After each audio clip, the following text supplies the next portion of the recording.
No. And we are live. You are all muted and show.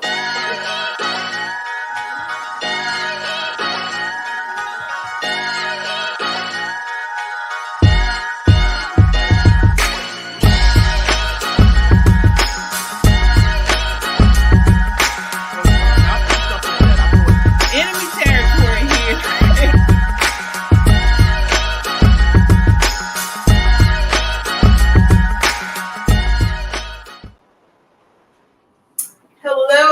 Hello. It is Wednesday and it's time for Pop and Politics. We are live talking about the latest in hot topics, news, and entertainment. I'm KJ, and let me introduce you to my amazing co-host. I want to start from the far left today. We have Shelly E. We have Crystal Jenkins, conservative mom. And tonight, joining us for the first time, we have Dr. Brenda Cham. She is running for Congress here in Maryland's 6th Congressional District. Mm-hmm. How are you ladies doing? Doing fantastic. Good. Absolutely awesome. All right. Yes. We are going to get into her Dr. Cham's campaign and everything going along with that in a moment. As I always say, join the conversation by leaving a comment on YouTube or Twitter. We will check the comments periodically throughout the show.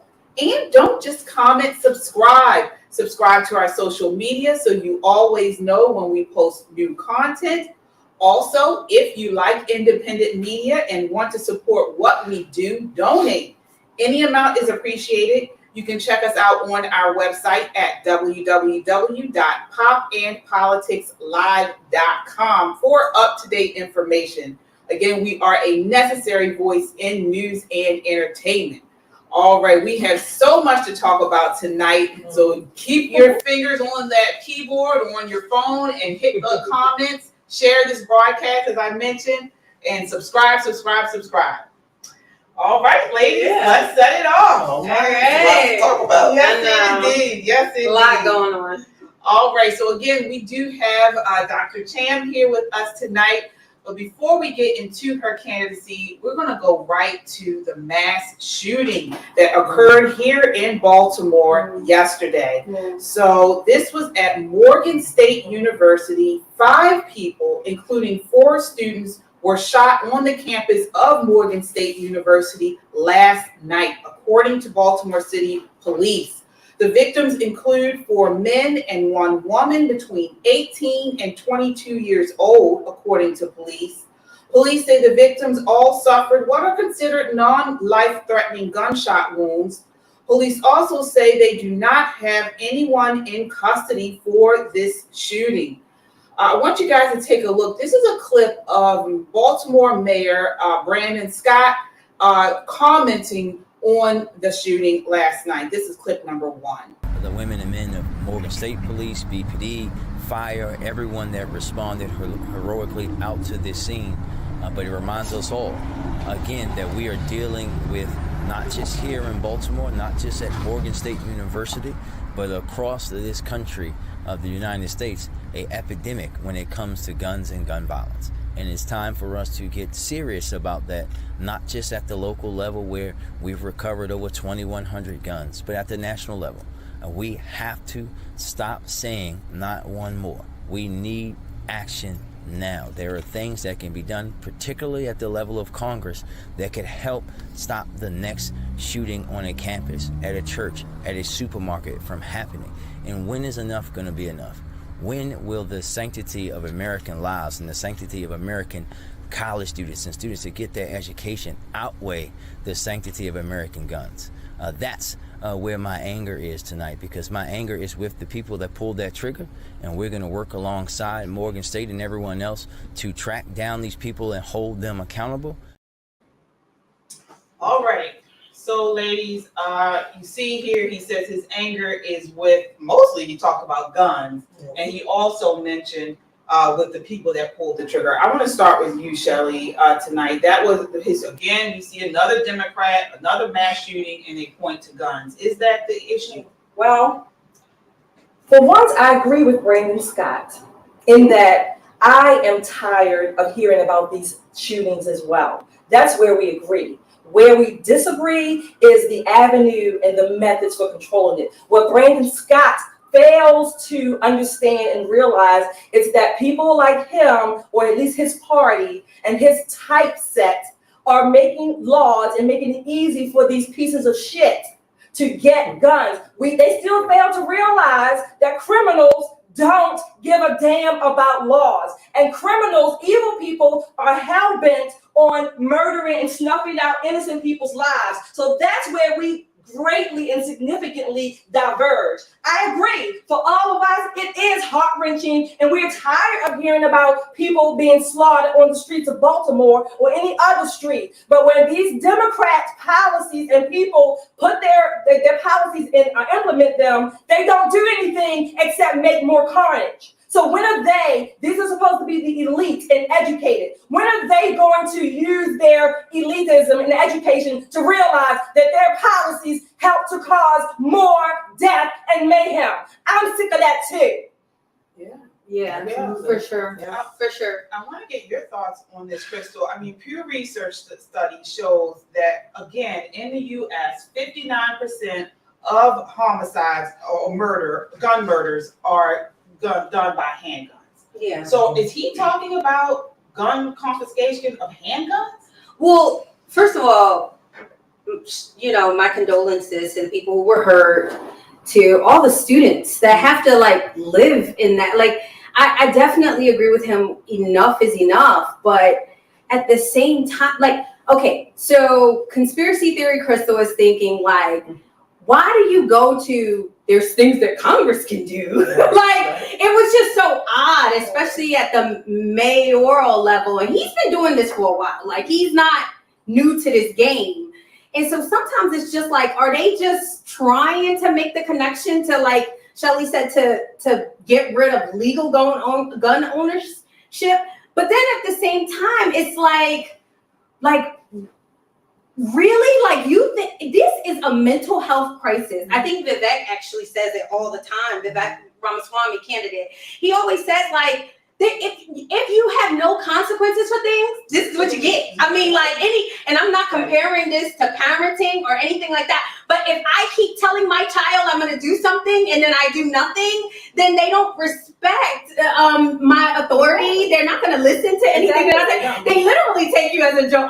Okay, yeah, all right, I'm going to have to go to my room. Yeah, I'm going to have to go to my room. And they start almost mocking you. So that's how this kind of feels. Right. People just, especially in Baltimore City, they mocking you, they trying you, yeah, okay, yeah, you going to get guns, okay. And so it's just weird to me. I mean, I don't know. Yep, I totally agree with you two ladies. I served in the state legislature as a state delegate. There were many, many gun laws that Republicans tried to push forward on the House side and the Senate side. But the Democrats always shut down those bills that try to make it more consequences for people who commit crimes using guns. I'm a gun owner. I have a firearm. Good for you. I'm not out in the street shooting and banging up and killing people. Most often when you see people who are using guns and using them improperly to commit crimes, it's people who have committed crimes before. Of course. They've stolen guns, they may have committed some kind of felony act, and they're getting access to guns. They are the ones who are out here committing crimes, using guns, and using them improperly. I don't know of any gun owner, and I know many gun owners as a Republican, who aren't out in the streets shooting up movie theaters, schools, communities, university campuses.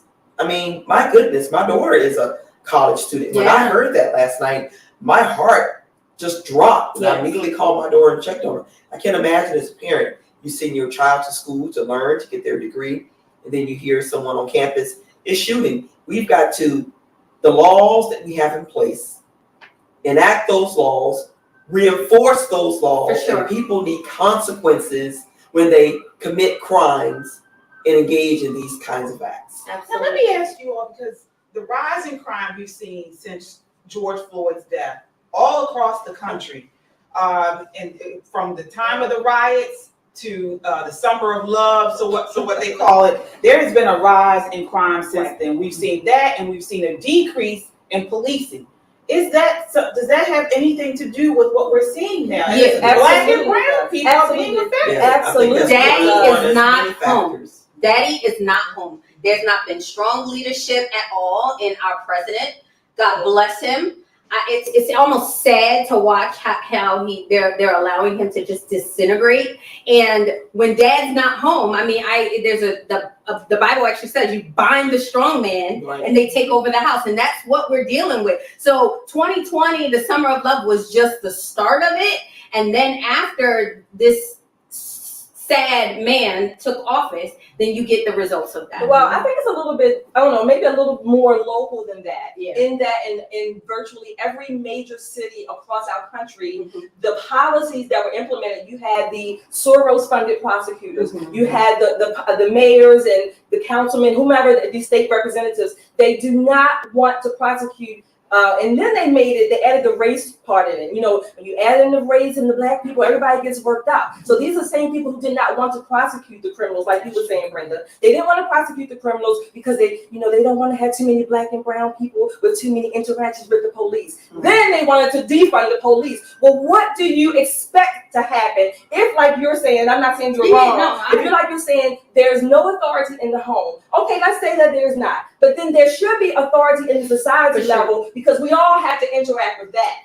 So when that breaks down, what do we have? Chaos, confusion. Yeah. And you definitely have people who are using firearms and any other weapon illegally and for illegal purposes. You have them thumbing their nose at the legitimate authority that's supposed to be in place to protect our cities, our states, and our country. Well, look, we got the border open too, so we had no protection there either. Right. We have right now, what we have, it's not just a crisis of murder, as horrible as that is. We have a crisis of chaos. Absolutely, absolutely. We are morally becoming infected. Yeah. We are morally infected. Yeah. Our values are somewhere just being lost. The society is just, civility is lost. Yeah, for sure. COVID certainly didn't help when we were all shut down and in our homes. And since COVID, things have just, people have no regard to the lives of other people. Yeah. And a lot of people do source it to COVID, to the pandemic, to the lockdowns. But then you're not seeing this increase in violence, especially young violence, in other places like Canada, like Europe, where this pandemic was a worldwide effect. And it's something that I'm going to say it. Be upset with me. I don't care. Most of these murders and illegal activities take place among young, unchained, and untrained Black youth. I'm going to say it, and you don't see it in other cultures because it's something I believe in our culture, and it wasn't always like this. It has not always been like this, but now in 2023, it's something in the culture, particularly with young Black people, maybe older Black people too, but certainly with young Black people. Like me or not, I don't give a damn. I'm just saying that that's what it is, and that's what I see. Because guess what? We live and breathe 5 minutes away, 10 minutes away from the shooting last night, Morgan State University. A few weeks ago, we just told our audience we are like 10 minutes away from Dunbar, where they had the shooting. We live in Baltimore City, Maryland, where we experience this almost on a daily basis. It is beyond infuriating when you have the Brooklyn shooting. And not only that, I want to make this side note, not that it's the most important, but the Brooklyn mass shooting that we talked about a few weeks ago, that happened 2 months ago, literally 2 months ago, and this shooting at Morgan, notice what made the news, the national news. Brooklyn didn't make that much of a national news because we had a lot of our audience telling us, I didn't hear about this. And I suspect that Brooklyn didn't make the national news as much as this Morgan State, because you had a lot of class and cultural differences. In Brooklyn, you tend to have a lot of lower socioeconomic people living there, and they are, I guess, again, at the lower rungs of society, if you will. Whereas at Morgan, you have upper to middle upper class students and their families living in that area. So therefore, Brooklyn didn't make a shooting, the news media as much as Morgan did, even though that lady that we family had on their mom and another family lost their children that night. Yeah, and I want it's to talk about. You mentioned something about the culture. yeah. Right. And with Morgan State University, they've closed down for the remainder of the week. This was a homecoming week. Yeah. They Celebration. canceled It's the supposed to be time to celebrate. Right, they did. Now they're closed down all of the weekend, all of the homecoming events. And I want to read to you something local activist Munir Bahar mentioned on Facebook that really, really speaks to the culture. Yeah. He says he's a Morgan State alum. And he says, what happened last night at Morgan State? Let's stop pretending to be in shock or upset just because it's the HBCU that some of us went to. Let's hear the truth. There will be 3 to 5 Morgan homecoming parties this weekend, and guess what will be the nature of the music played at the parties? Rap. Guess which rap artists are going to be performing tonight at the homecoming concert? And can you guess what they will be rapping about? Main fools this culture is led by. Mainstream American branded black culture celebrates its own destruction at night for entertainment and then acts sad and wants to send prayers when acts of violence hit our community. God, I love that man. So that's it. It goes back to that saying that says, "Let me teach the songs of a nation. I care less who makes its laws."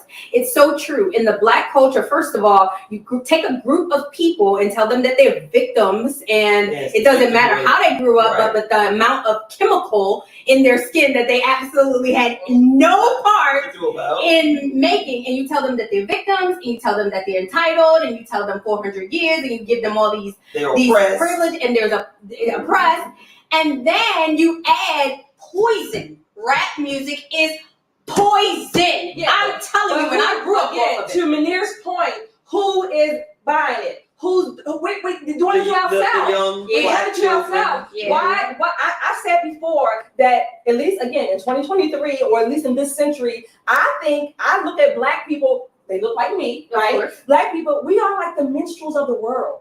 We are held out to be this, this caricature of foolishness. And put some music behind us with a couple of beats that sound good, right? Dress us up, put on the hoochies and all that other thong shit, or whatever you want to call it. And, we can dance, we got the rhythm, and, nobody make the taste sound like black people. All that stuff, it doesn't matter. Yeah, I agree. Right. And to your point, I think a larger point is that the educated among us are allowing this because we're promoting the retards and the deficient. I heard a guy say that. He's like, we promote the retarded among us, the deficient, the weirdos, the Cardi B's, who ain't even black, by the way. Sorry, Cardi. Get your life sweat. But yeah, we promote that, and the educated ones, and mind you, the educated like you and me, we don't live our life like that. We be pop locking, and it's all fraud. It's all fraud, sis. You got a husband, you got a degree, you got a 9 to 5. I know you want to be like Cardi B, but you're not. You've never been in a strip club. Keep it funky. And so I don't know what it is that we're just looking for acceptance from these retarded people. But what do we do? What do we do to bring our children back from off that edge? What do we do to bring our community back from that? Cut off the TV. Do we need to be role models? We need to be the ones that are standing out front and saying that you don't have to do that, young boy. You don't have to do that, young girl. You don't have to behave in that manner. Who's doing it? I'm not saying there's no one that does it. Yes. And not enough of us are doing that. Not enough of doing that. And not only that, to your question, your question, Brenda, I think part of it is that we don't guide or help to frame our children's, young people's identity. We get their identity in all these superficial things that again don't mean a hill of beans, right? How cute your hair look. But it doesn't mean that. Yes, it's okay to look nice. Most women want to look nice. Get it? That's a good thing to be, part of being a woman. But that is not your identity. Absolutely, right? Absolutely. And not only that, and we've talked about this on this show. We seeded ground in probably the largest portion of the lives of young people, education. Yeah. Conservatives have ceded too much ground in education from K all the way up through college. We said, it wasn't like a big idea, and look, now we have these leftists have taken control over these institutions, over K through 12 public education, and they've pretty much caused chaos. It used to be said, and maybe people still say it used to be said, like at least in the Black community, right? And talking about, white people. White people told us that we couldn't discipline our kids, and then we agreed with them. Right? No, we used to laugh at white people. And again, I'm not talking about abuse. That's mixed, you know what I mean? I'm not talking about abuse. Right. So I'm talking about reasonable discipline. When they told us, Dr. Spock said, "Oh, you need to gentle parenting," and we agree with them. We agree with them, so we can be accepted, right? And guess whose children are going off the deep end? Yeah, we used to laugh at white. We used to laugh. You remember? You're like, "Oh, Molly, she won't discipline her kid." We're Molly now. We're Molly. Right, it was a Southern thing too. It's not even just a cultural thing. Right. The South, they believe in corporal punishment. And we see the ground, but we do have to move on. But again, we kind of keep them in our prayers. I still believe prayer works, and we want to keep the Morgan State family in our prayers, and hopefully they find these people. As of today, I think, but tonight they have not found the people who caused this mass shooting. Sad. So we are moving right along to Dr. Brenda Cham. Get a little choked up. Y'all got me choked up. Oh my goodness. Yes. So Dr. Cham is with us tonight. She is a passionate special educator of nearly 25 years. Mm-hmm. She is originally from North Carolina, so we know we have a large audience in North Carolina. Yeah. But chose to move here to Hagerstown, Maryland by way of other cities. Her family found a better quality of life here in Hagerstown. She comes from humble beginnings. She was raised by a single mother of 5 children, no heat in her childhood home, and living in the projects during her high school years. But she did what she needed to do. She set high but attainable goals for herself. And she was, as a state delegate, Brenda worked with leaders through the Maryland 6th Congressional District, and now she is running for that congressional seat. So first I want to say, how is the campaign going? Oh man, it's going. I don't think I can use another word other than go. Keeps me busy, active, out and about, meeting so many constituents, meeting future constituents, voters, having wonderful conversations, engaging with people to know what their concerns are in our district, in our state, and certainly in our country. Mm-hmm. And there's a lot of commonalities in those conversations I'm having with people. Certainly our economy, not very many people are happy with the price of groceries, with the price of gas, the gas pump. They're not happy with their interest rates that are increasing for their trying to purchase a home or their mortgage. They're not happy with the economy. They're not happy with the border. There are a lot of commonalities in those conversations that I have with people, and they're ready for change. They're ready for change. They're ready for certainly new leadership at over in the White House with the current administration, because right now our current administration are not working for the good of this country. They're just not working. Our country is dying. It's dying, and we've got to do a better job with bringing our country, breathing life back into our country. Yeah. We're struggling right now. Yeah. So Dr. Cham, I call Brenda, yes. Yes.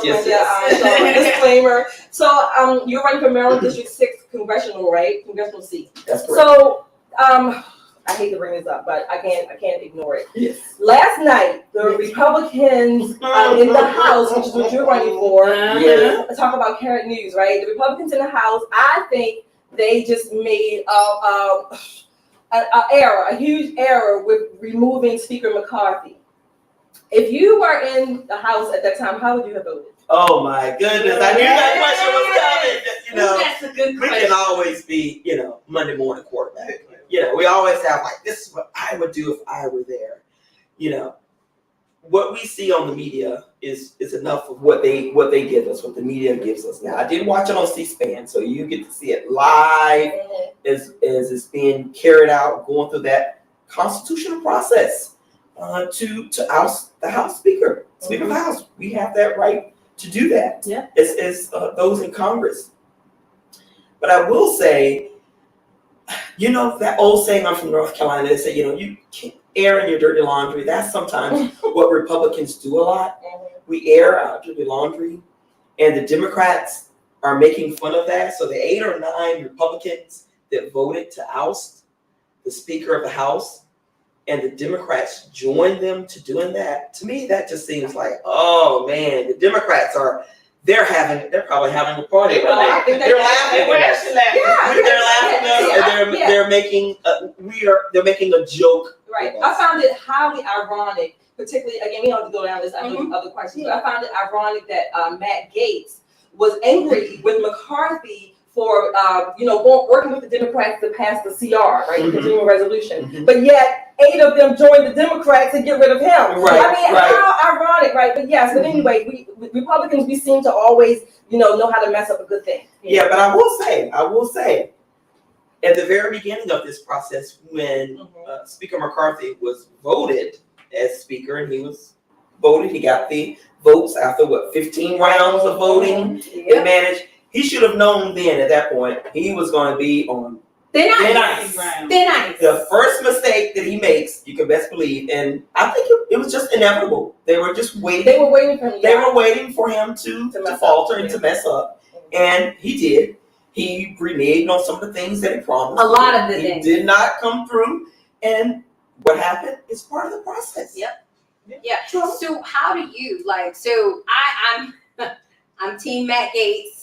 Because no, not necessarily.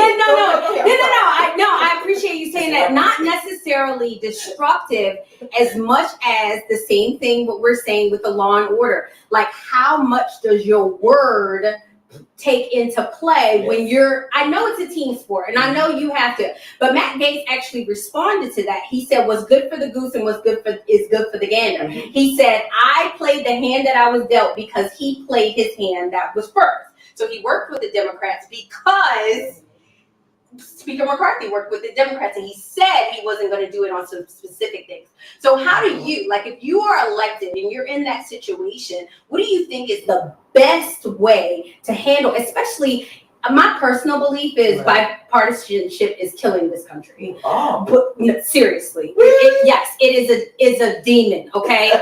Because you cannot work with people who are crazy. Period. You cannot work with crazy. But what about the ones that are not? What about the moderates? So that's work with the moderates. It's hard to work. It's hard to work with the moderates too, because they have to answer to the crazy. Okay. So how do you keep your word to your constituents? Because unlike most people think, you are not there to do what you believe is right. Right. Kevin McCarthy, you have been sent. What'd you say to that? What do you do? Oh my, first, working in the state legislature, this moment has primed me and it's really sort of propped me up to be ready for that.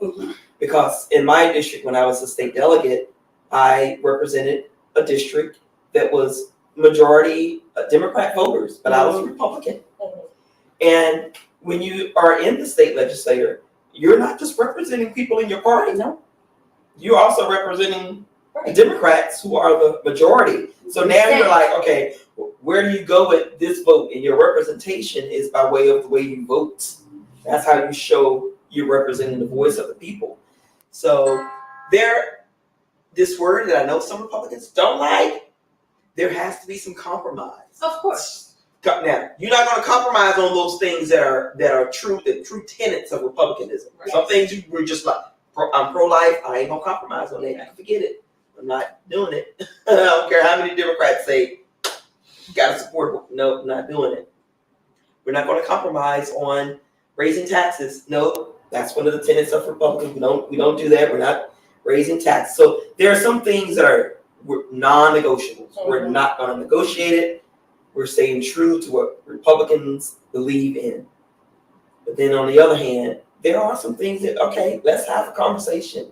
What are we going to do about the border? Well, maybe the border, we need compromising on the border. No, we need to close the border. We've got to close the border. It's too many nefarious crimes being committed when people are coming into this country illegally.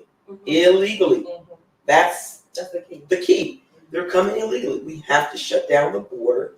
And we do have to look at reforms in immigration. You know, not to take us off track, but No. those are some things that are really important. We have to close the border, but we do want to be understanding of people who want to come to this country for a better life. But you can't come here illegally. Yes. You can come here the right way, but we do have to look at reforming our immigration system to make sure that it's tight and it's right, but people can come and be a part of our country if they choose to. Now you have a background in education. There are many challenges here in Maryland, specifically here in Baltimore, in PG County, and different areas with the education system. What are your thoughts on that? What are some solutions you think that we can do to fix the education system? Well, we are all very much aware of the fact that the school board, and even at the national level, that they are trying to take away the parental rights of parents with their children. We cannot do that. No, absolutely. We will fight against that. We will resist that. We will not support the fact that a school thinks that they have the right to say that Mary can come to school and affirm her gender identity as a male and keep that secret from the parents. Right. We're going to resist that, and we're going to resist it with full force. Parents have got to be involved in the lives of their children. Because so much we discovered through COVID and Zoom and virtual platform for our children learning. There was a lot that we learned what's going on in the classroom. Yeah. And a lot of people were quite shocked. So parents have got to be involved. So I have another question. If you're like this, what are one or two areas? Let me go back. Talking about continuing resolution, and the big question or the big brouhaha was about spending. As a Republican, one of the Republican principles is smaller government, less spending in the government in general. How or what areas would you vote to cut in Congress for the federal government at least? What areas would you vote to cut? I look at, as an educator, this might sound a bit radical, but I agree with Vivek when he looks at the Department of Education. Oh, yeah. They have too much power. We have to condense that power and bring it down to the local level, even state. I think state level is very important. But at the national level, we need to look at how we can reconstruct or make some modifications at the federal level regarding education, tying government money to schools at the federal level. That just gives them too much power for me. I agree. So when I got to meet you, I loved you, a sister girl. That's all right. And she bliggity black, you're not. And I maybe. I think we're all racist in our own way. But how do you? So I think that we are all witnessing the waking up, the awakening of brown skins saying, I don't really agree with y'all over there. And so you're kind of going to be a champion for that because it's not many of y'all on the Republican side. What is your plan to bring an awakening to brown skin people? Hey, this is what you want over here. How are you going to do that? I'm a people person. I don't think it's difficult to get to know me, No, not at all. to work with me, to have a conversation with me, because I'm very down to earth. And that's just what I plan to be. I'm naturally easy to get along with. Now, I do know how to stand firm on those things that I believe in, and I know how to dig deep in those things, and I don't sway. I'm not tossed from pillar to pole to on things that I believe in. Yeah. So being able to work with people amicably and to agree to disagree is important. We're not going to all agree, not even within our own Republican Party do we agree on things. You'll probably find it out. Absolutely. not all of us agree as Republicans. Some of us on one end of the spectrum and some of us on the opposite end of the spectrum. But, I think that makes us who we are. It just makes the world who we are. So just being able to work with people, to understand that we all have differences, but we have more similarities, I believe, than we do differences. And just Being hold tight to those things that I believe in, to my belief system, and not being shaken in that. Right. All right. Well, Dr. Cham is going to stay with us for the remainder of the show. How can people assist you in your campaign? Is there a website you want us to go to? Since you asked. How can they donate? Yes, As absolutely. a conservative Republican here in Maryland, Yes. we want to get her elected. Absolutely. So is this the camera I'm looking in right here? I'm looking at the viewers. Okay, viewers. All right. So yes, I'm running a strong campaign, literally grassroots. I mean, I've had people donate $10 to my campaign. I've had people max out at $3,000 plus, and everything in between. I don't turn away any donation to help us get to Congress, to help us buy a yard sign or a palm card or whatever it takes. So I need your help to do that. We're working hard.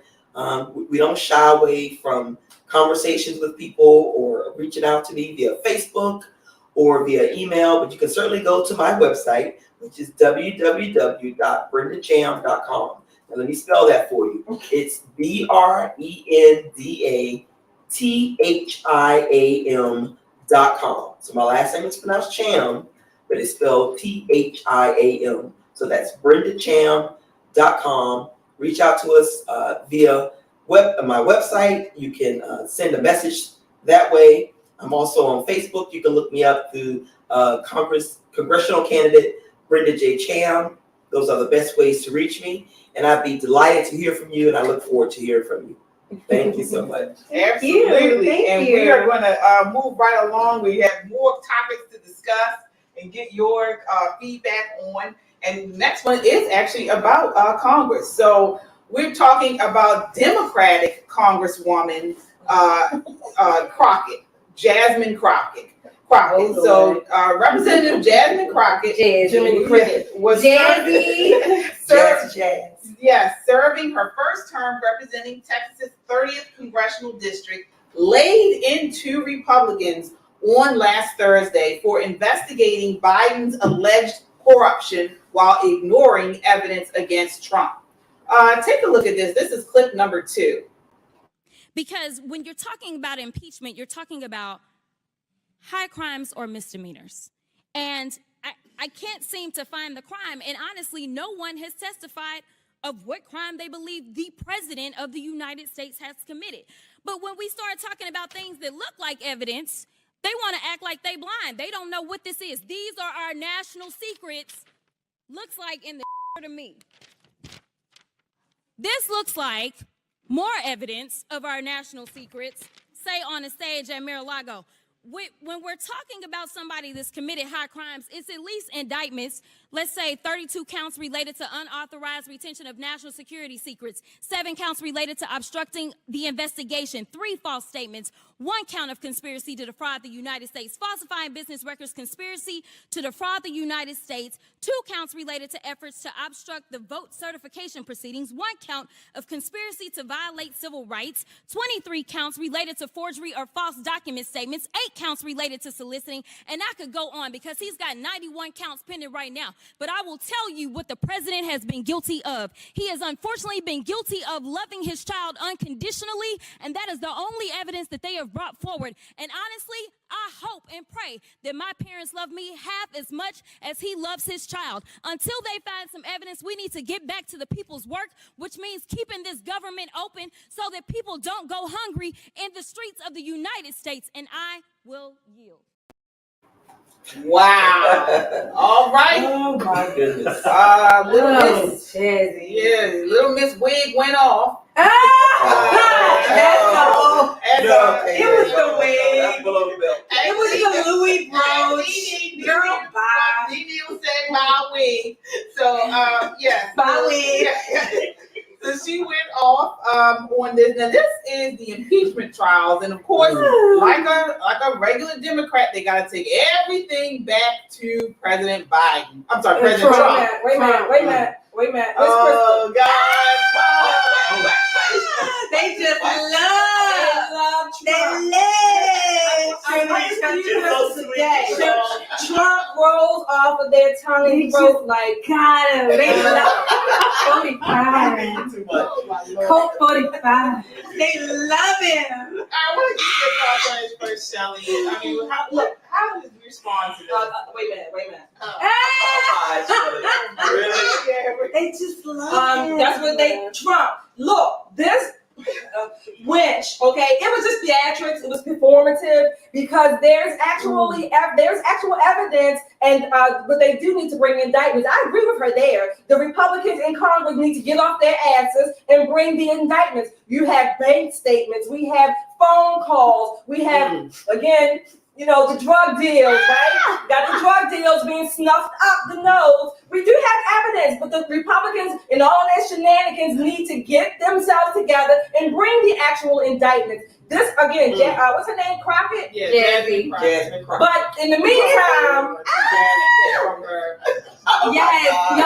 that's what she really loves. Seriously, like it just annoyed me so bad because Jazzy, why you let them do to you like this? Like, seriously, okay, sis, why you?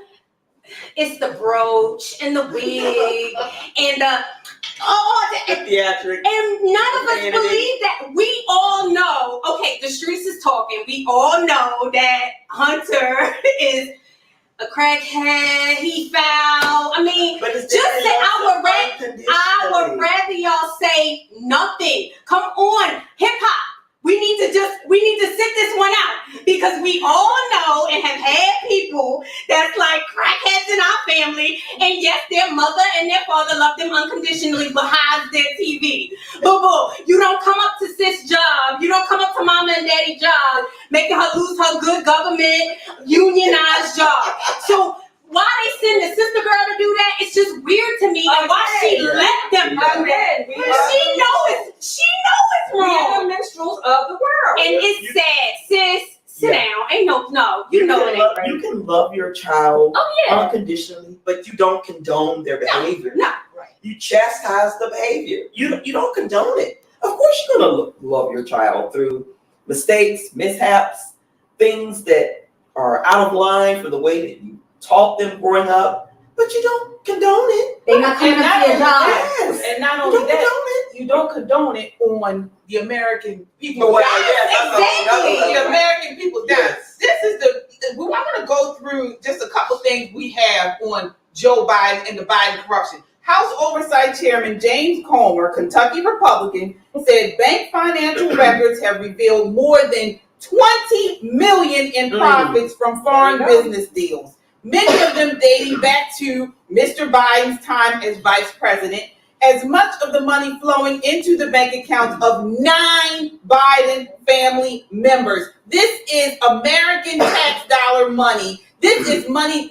What has he sold out from under us to get this money? And that's where I'm gonna take it back to Matt Gaetz, my boy. Matt, I got your back. I'm gonna hold you down. Matt said that by September 30th, Kevin McCarthy promised to bring subpoenas. He said not evidence, he said subpoenas. And he did not do it. So we sitting here talking. You remember last week I told you I was bored. I'm bored. It's still Because not done. what It's you still gonna not do? done. But What you anyway, gonna the do?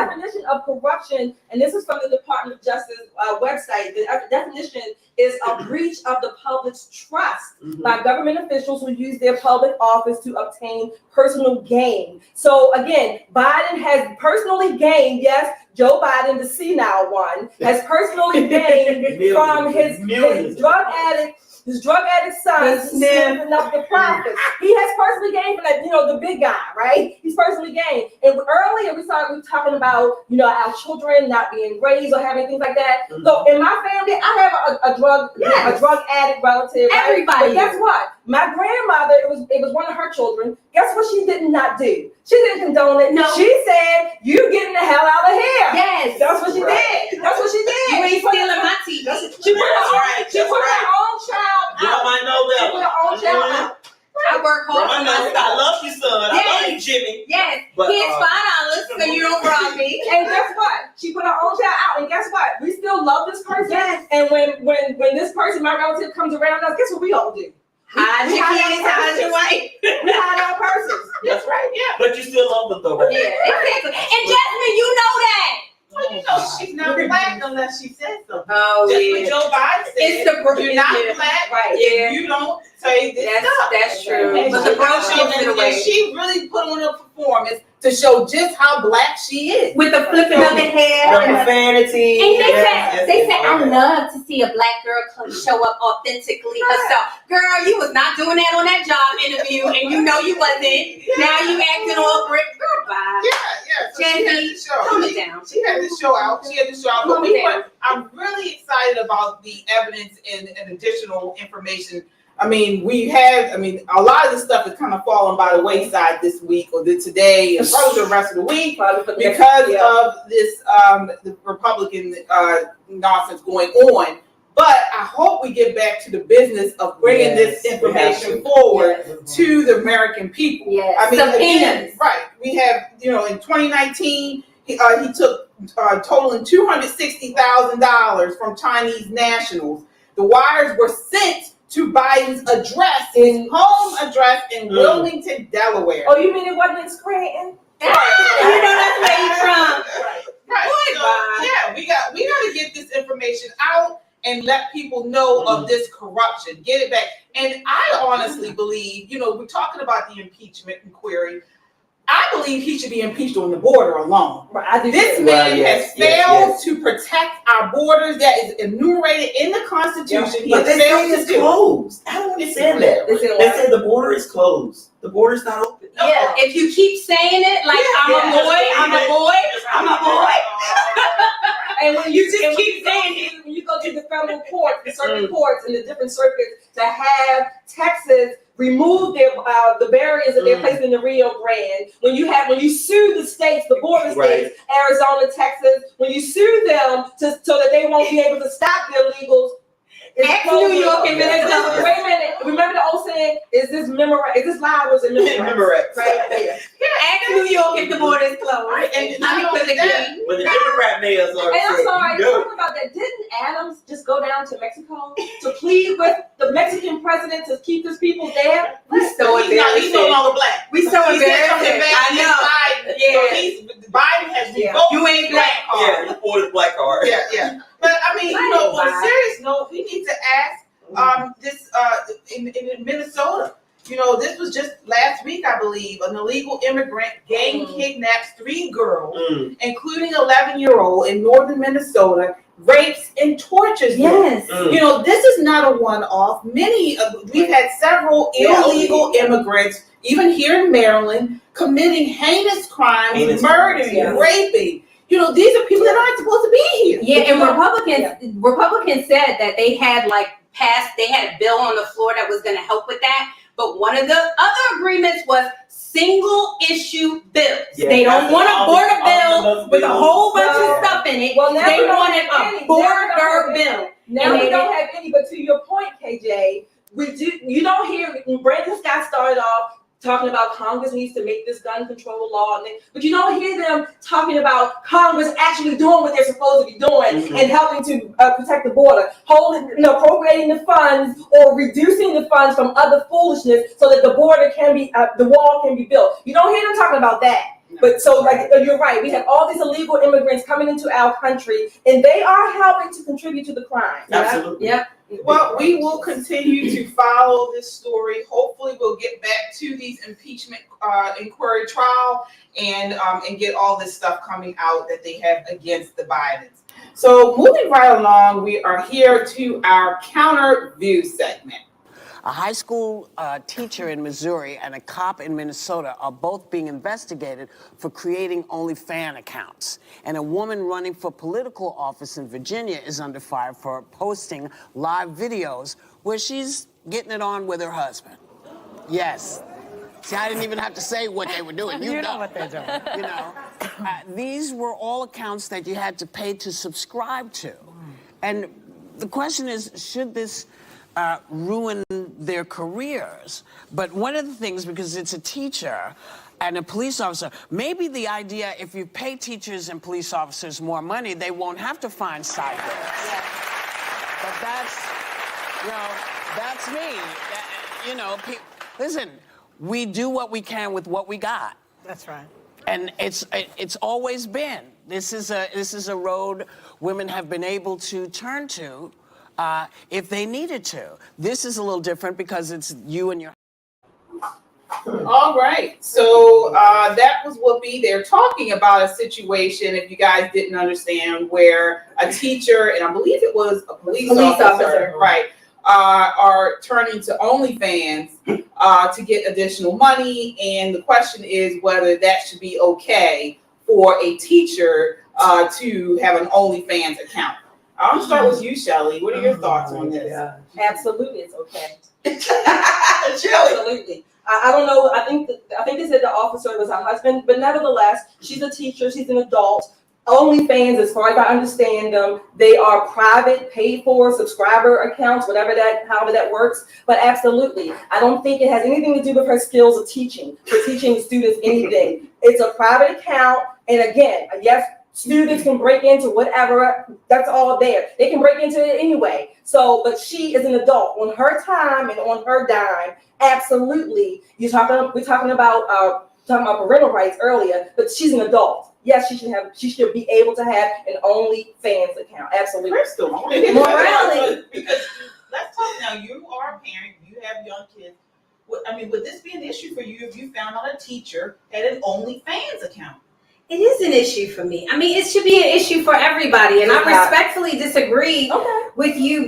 But I mean, like morality, like is the bar for morality all the way in hell or something? Like, I mean, what are we really doing here? This is a person who is in front of children. Mm-hmm. She should never even put herself in a position. We're not talking about somebody who maybe had a sex tape back then or something, but you are actively prostituting. You said last week that parents have the right. So parent responsibility, how you said it. So parents should be monitoring their children to keep them from OnlyFans. I agree with that. Teacher. I agree with that. But when you are in she's not public.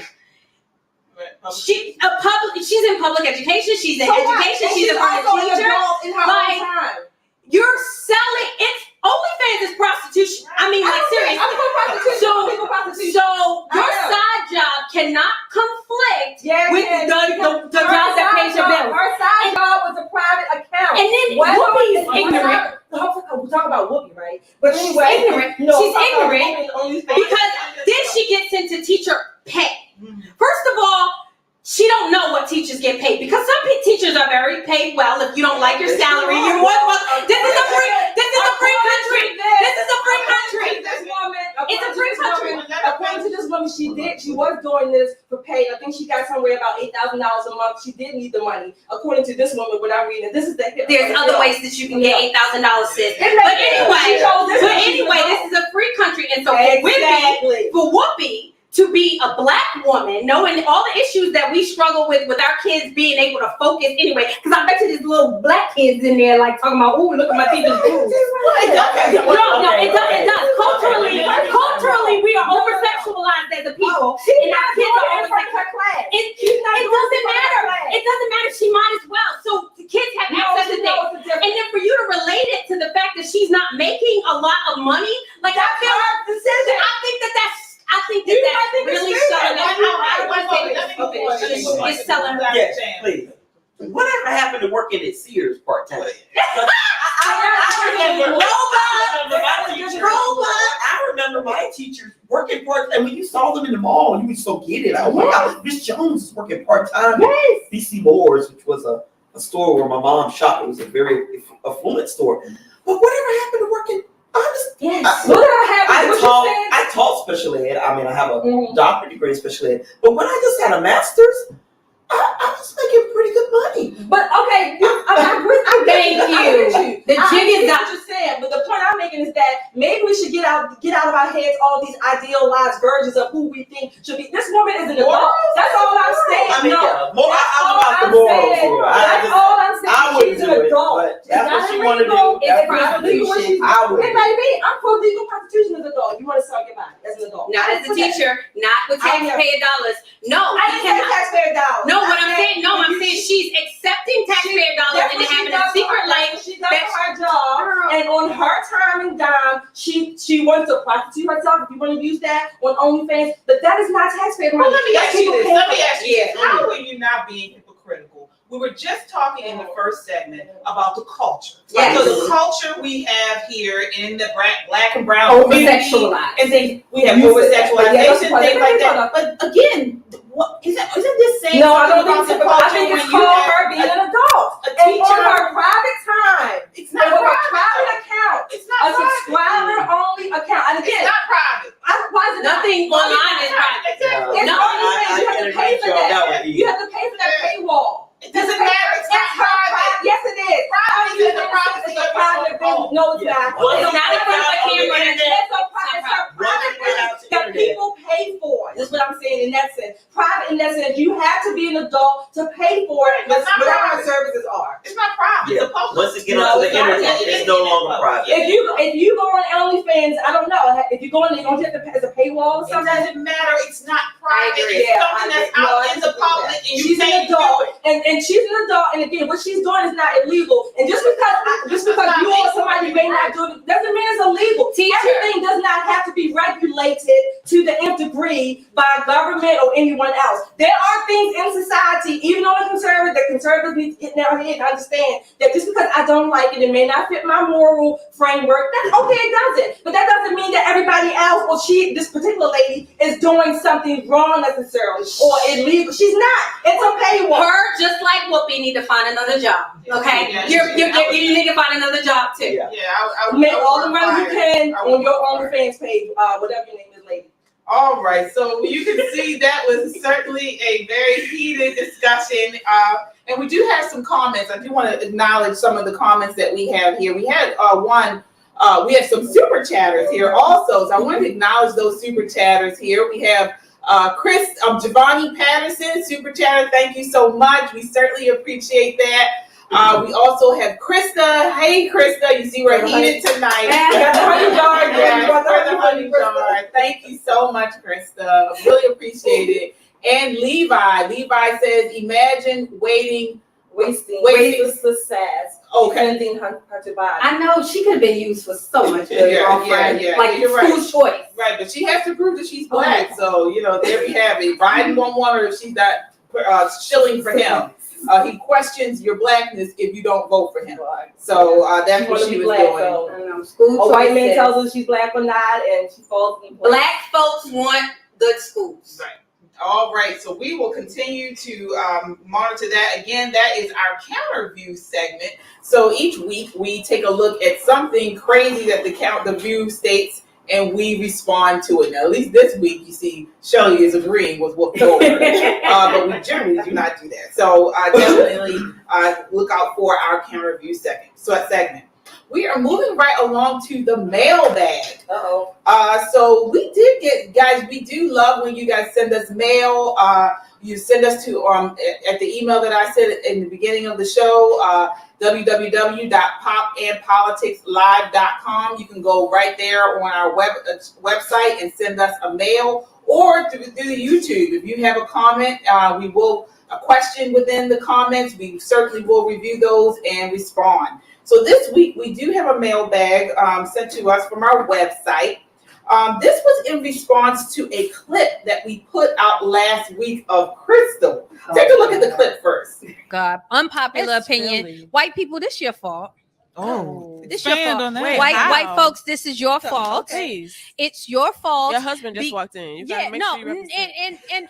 and I mean that in the most genuine sense. Like, these people are literally saying that for whatever reason, racism, 400 years, they've been disenfranchised, and y'all are kneeling and bowing and saying sorry and say, instead of white saying, liberals. bro, I don't care what happened to you 4 years ago. This is 2023, Period. and you're not about to come around here So you're with talking about that. white guilt, basically. Yes. All right. So you guys saw that. I mean, I think that video got over 10,000 views. I stand by it. Right. So, but we had someone who responded to it. So I want to read this response. So the reader wrote, wants to remain anonymous, says, listen, let a white person say some shit to me. I'm going to tell you, I have been called the N-word by a white woman in my gated community when I lived in Virginia. She didn't believe I lived there and had her dog on no chain in me. And I gave her a good old American slap she will never forget and called the police. She was charged, and that's what I'm going to say. At the end of the day, I feel that your opinions are that, but you will always be black to these folks and always be a N-word to them, no matter how much you agree with them. But empowering white people is just unreal, and I cannot believe what I just saw. Keep empowering them. I don't agree with everything black people do, but there are boundaries and limits. I'm just not going to empower an already empowered race of people that do what the F they want. So, Crystal, I want to get your response today. Are you empowering white people? Or? Can't nobody empower white people. You're empowering white people when you say white people are empowered. Like, legit, like, we are all endowed with power by God. So I don't know what she's coming from, but I hear she's not the only one. Like, you hear a lot of black folks talk about all this power that white folks got over them, and oh my God, I wish the most important part of that statement was the part where she admitted that black people are out of control. It's just true. And you hear this from all of us. Like, all of us brown skins know that they out of control. What is this idea you have with brown skin stuff? I mean, you've been saying that. And I'm like, what is that? Why is that a designation to you? That's how you describe us, not just us here. I'm saying, why do you use that? You are genetically assigned a team jersey. Mine is brown. Mine is brown. But why is that what you use to designate who we are? Well, no, I'm designating what I think you are. I'm more than welcome. Like, if you don't want to be called that or you don't identify as that, No, that's not what I'm asking. So why is that that word, that concept sticks in your mind as if that's all we are, brown people, as if that's all we are. No, I'm just talking, really, when I say brown skin, I'm really talking about culturally. Okay. Like, culturally, we really are out of control. Okay. We're out of step. So when I say brown skin, I'm specifically talking about the culture of black people. Okay. But black people, like, I'm almost annoyed by that term now because, like, my black is beautiful. I'll say, just like your girl in the movie, she's black is just black, baby. You just black. You didn't get to pick it. God picked it. That's what it is. Now, culturally, we as melanated people, we have a problem. And I hate when educated, like this young lady sounds like, first of all, she said gated community. Like I said, fraud, fake, phony. I can't take it. It is nothing more that irritates me more than these educated, bougie black folks that act like they somehow oppressed when you live in a gated community, sis. And then you're talking about empowering an already empowered race. You said you slapped that girl. You're out of control. And then the police arrested her. Sometimes I think we be making this stuff in our head. I don't believe it, but let's say it did happen. Who's empowered that you can slap somebody? They arrest the girl for calling you a nigga, which is how you was probably acting, and that's probably why she didn't think you lived there. And then for you to go, oh, I'm not about to empower an already empowered race. Everybody is empowered by God. Period. That's my response to that. Yeah, I mean, Enough said. Yeah, that was good. No rebuttal. That was very good. All right, so you guys, if you're brave enough, Holla at your girl. Holla at your girl. Send in something to our mailbag, and we will respond on air. Again, you can go to our website at www.popandpoliticslive.com. You can do it there, or you can send us a comment, a question in the comments, and we certainly will respond. All right.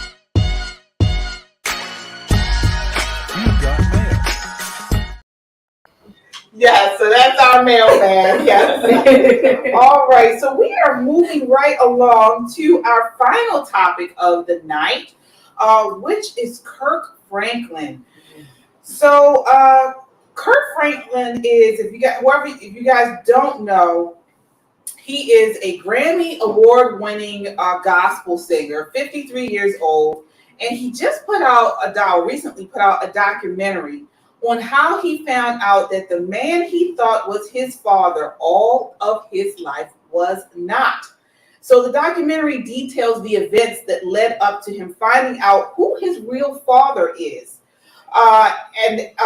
Again, so this kind of touches on a couple of topics, one being fatherlessness, which is a pretty big issue within the Black community, and the effects of fatherlessness on the community, on Black community, and then now really across the country are huge. So we want to talk about that. So I want you guys to take a look at this clip to kind of give you some background. This is him finding out. Again, he's 53 years old. He was under the impression that someone else was his father most of his life. This is when he found out about the paternity test. Take a look. This is clip 5. Hello. Hey. Hey, sir. How are you? I'm doing good. Okay, so let me give you these results and not beat around the bush. It says the results are probable paternity 99.99999%. Percent what? Yes, he's your father.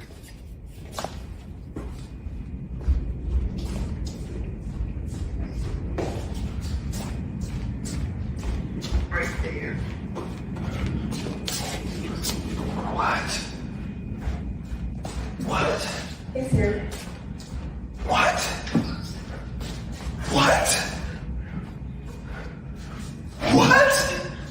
Yeah, 99. What? Yeah.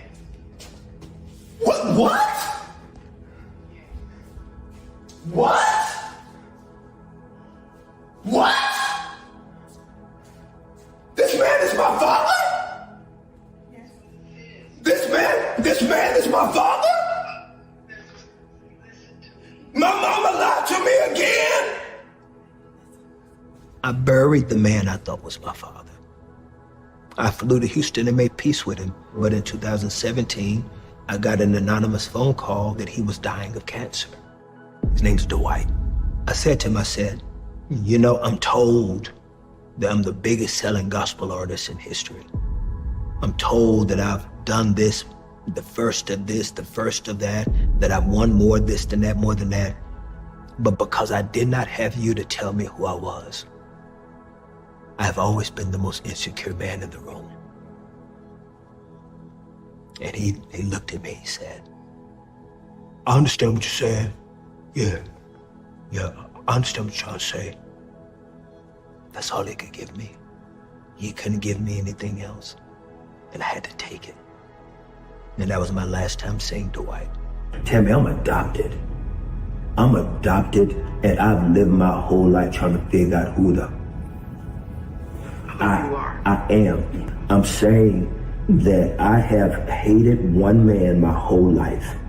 I know, and you were hating the wrong. And he didn't deserve it. This man went to his grave. But you had only the This man went to his grave. I gotta process this moment. All right. According to the U.S. Census Bureau, 18.4 million children, 1 in 4, live without a biological step or adoptive father in the home. That's enough children to fill New York City twice or Los Angeles 4 times over. I want to get your thoughts on this first, Dr. Cham. Yeah, I watched that a couple of weeks ago, and wow, I mean, I watched it in the basement, and I was crying for him. My heart went out for him. I mean, I grew up in a home where my dad wasn't there.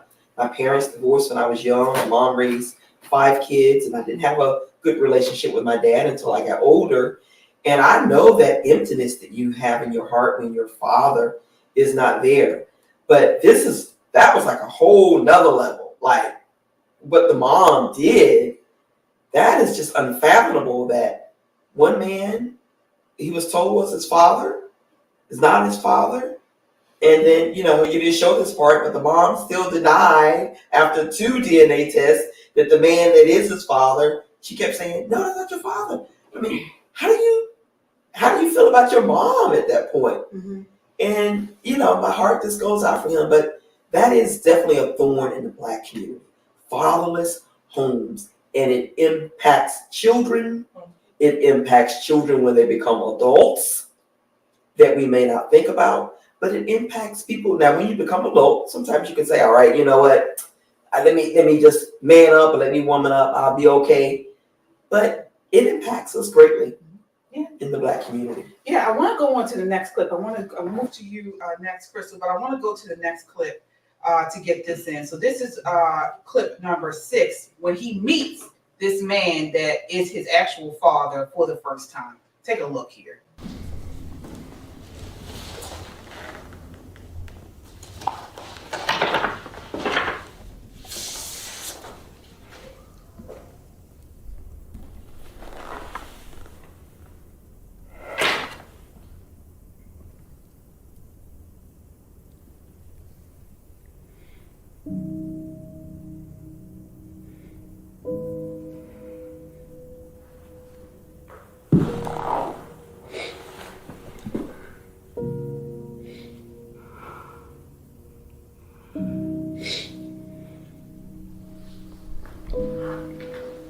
Sorry, man.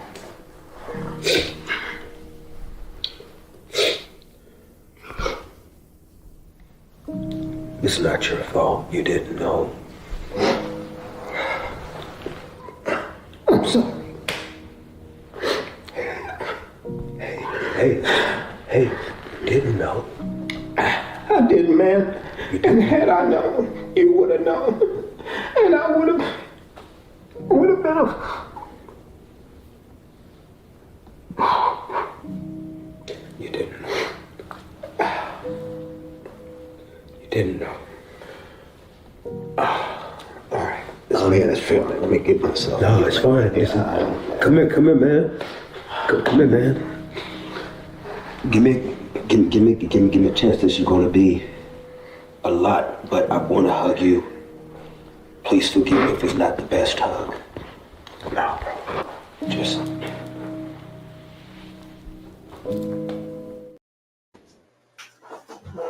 All right, so we had some comments about asking what documentary is this. This is, if you go to Kirk Franklin's YouTube, it's his, I think it's called Father's Day. Father's Day. Kirk Franklin's documentary. Yeah, Right, it's Father's Day. Yeah, Kirk Franklin documentary. It's called Father's Day. So I want to get your thoughts on this, Crystal. So he, you saw there, that was when the biological dad was just shown that he is actually the father, and they had that. He still wanted a hug from him as a 53-year-old man. What are your thoughts on it?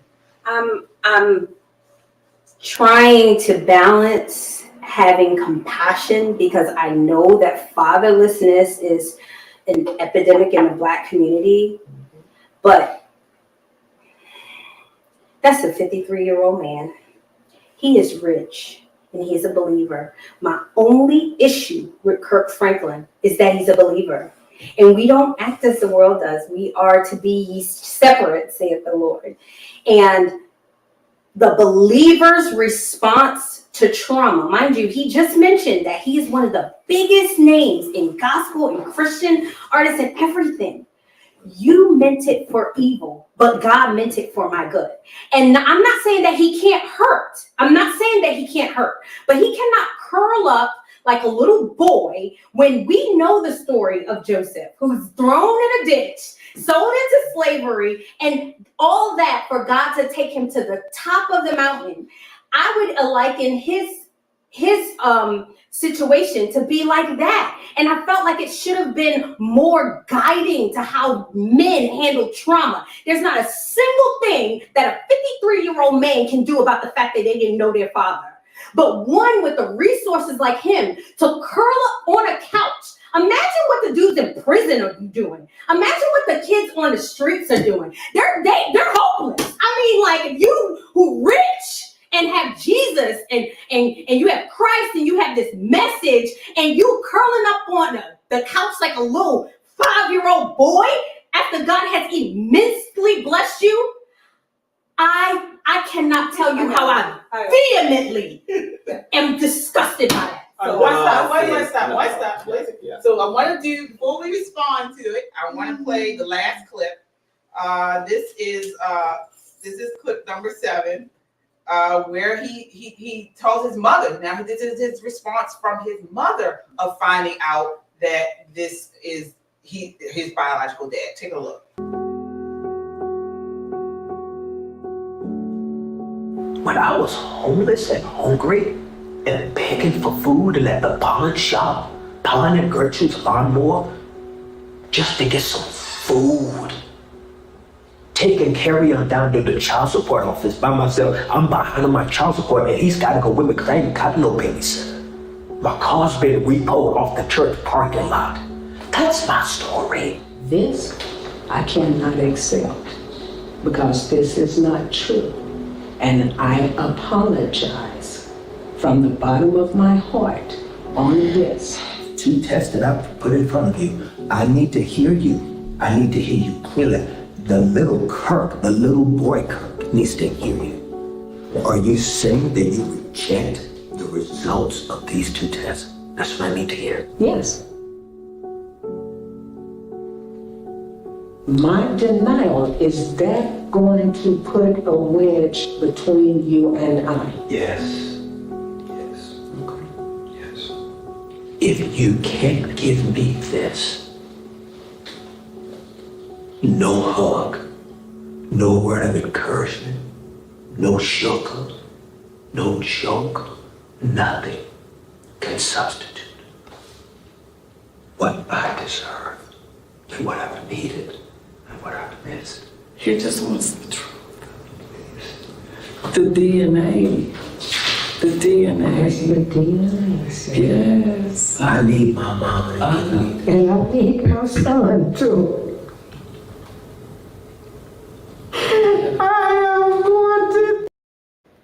Okay.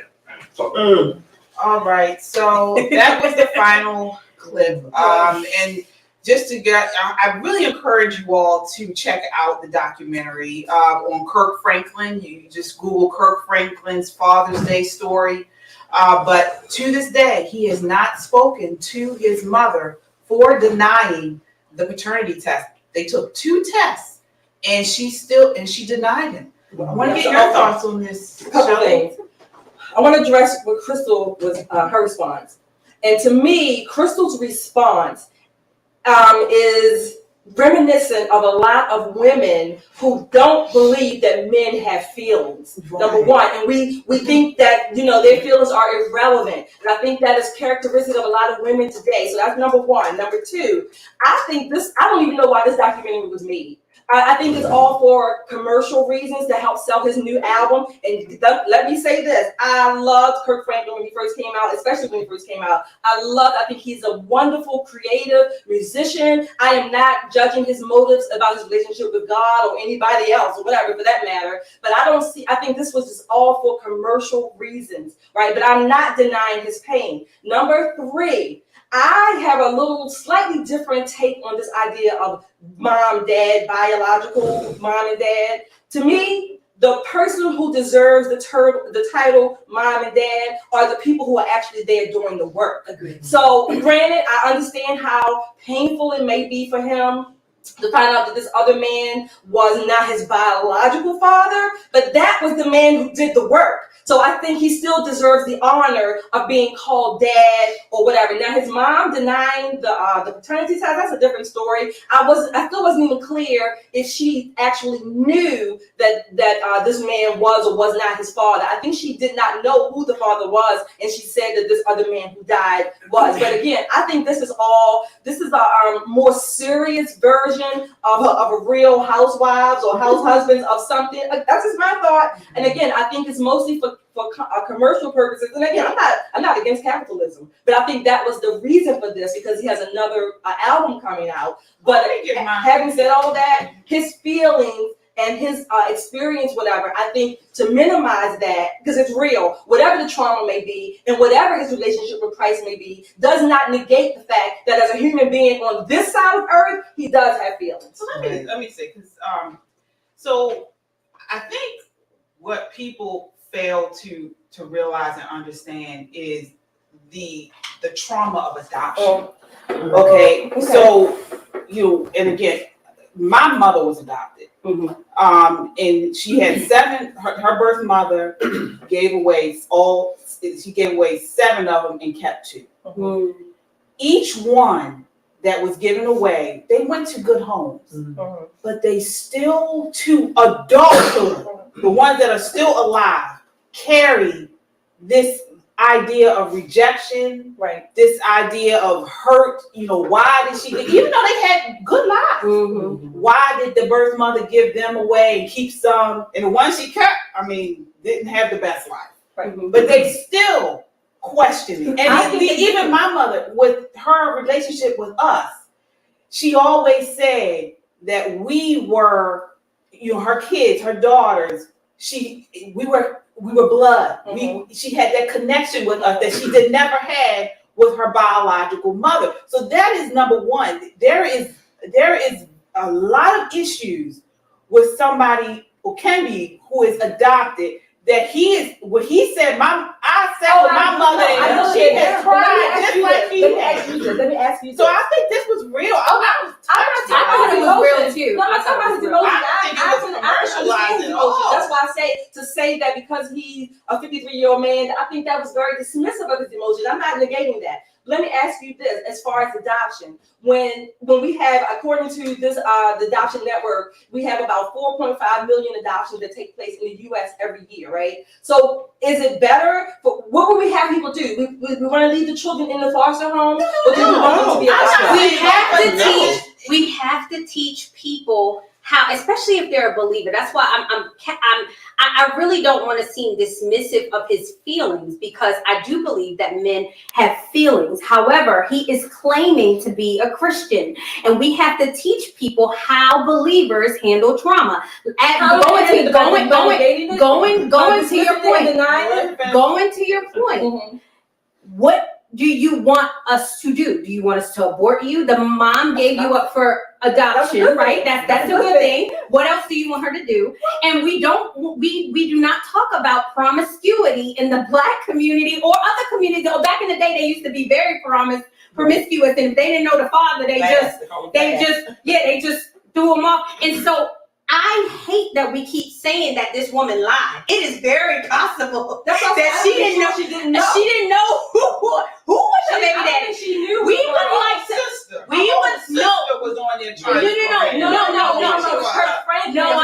She didn't know who the original father was. Why couldn't she get that result? This is what he was upset about. She could not give that. Oh, the DNA test. That's one thing. Yeah, I'm talking about. Initially, she didn't know who the father was. I'm not about to talk to my child, a 53-year-old child. I'm 70 years old about my sex life back then. She don't have to. # Team Deborah. She does not have to talk to that man about that. Now, him being, and like I was getting ready to say about her, we have a dying world that we keep throwing around this trauma. Everybody has trauma. We have to give people the right response to trauma, especially if we're believers, and especially if we are almost elders in the church. What was the right response that you would have given to him? What was the right response? Oh my God, I can't believe that this happened. He can be sad, he can be upset, he can be anything. But at the end of the day, God, you designed my life perfectly for me. I am not in control. I think it's okay to have those initial, it is. gut punch, wow, this was crazy. I think it's okay. I don't think God thinks of us any less of being believers when we go through that very flesh, real, gut-wrenching reality, emotion. He didn't correct it. And that's what I said. I actually said that. If he had corrected at somewhere in the documentary, you meant this for evil, but God meant it for my good. And I recognize that my life has been immensely blessed. And God, you designed this story for me. No, he did not. He said that in his music. music, and at the end of He that didn't say documentary, this on he his didn't say it the way Crystal said it. But at the end of the documentary, he talks about his music and expressing his emotions through his music. Yes. He is an artist, and most artists do that. And particularly as musicians, they express themselves through their music. Even gospel artists like Kirk Franklin. He manipulated at the end. I don't know if you guys got a chance to see where he was talking about, and yeah, this is my story. No, it's not your story. It's Deborah's story, and it's everybody else's story. It's this whole, it's everybody's story. It is everybody that went through this story, and it's this kind of self-centeredness that we Black folks have. Then he throws in the, just like my people, 400 years of slavery. Like, this is the manipulation. This is the self-centeredness. It's me. I went through this. I'm traumatized. Sir, that's the part everybody has commercial part. I think that's the part that's selling his next album. That part. I mean, that's what I think this whole thing, he had the album mixed in with the story. And I'm okay with that. I don't think it was any less of, take away. But honestly, I think, I hate to talk about his mother. I think she's lower than dirt. Yeah. Oh yeah. You could tell she was a whole old time whore. Yeah. Okay. Yes. There were those. Yeah. And she's still not giving that man taking care of him the way she was supposed to. She sat up and she couldn't even show her face. She had a mask on. I agree. Okay. She took it off on the She took it off. Well, she had it on a couple times in the he was still wearing the COVID mask. and nobody was around. I can't even imagine how embarrassing that was for her. And I think Kirk Franklin, honest to God, like we have to respect elders, and he should have covered his mom and said, "Mom, I recognize this is not something that you want." I just don't like the way he handled it. So immature. The reality show effect, right? That everything has to be documented on YouTube or Facebook or whatever. I'm not minimizing his feeling, his pain. I'm not minimizing that at all, right? That's real. But why does this have to be on YouTube? That's what makes it more commercial. Well, That's what I'm talking about. There are other people who are going through this same thing, so I think maybe it's used as a way to. It's what I went through. He as a millionaire, that he went through those experiences that an average person here in Baltimore City might be going through every day. And we broke. I'm not down in hell. I'm not down in capitalism. I'm saying, but that's the part for me that made it a little more commercial, and maybe even a little sensational for that part. Even like with me and Dr. Cham, like honestly, when we said we want to do this on the show, this segment, I was just like, what is the big deal? I'm not really into this stuff, this type. Then I watched it and I said, wow, this was really good. Yeah. It was really good to me. And I could see people watching it and coming away affected. Not only did he raise awareness about the issue of fatherlessness, but in adoption, there are, people think you can be adopted, you're supposed to have this wonderful life. That's not the way. You're still being rejected. There's a rejection there by the mother. Again, not all adoptees, but some of them do. And a lot of them have they struggle with those feelings and those emotions like you're expressing, right? But again, most of the people in the foster system are Black males. Yeah. So what are we supposed to do? You're missing it. I'm not saying that we're not supposed to adopt. What I'm saying is he has valid feelings. I agree.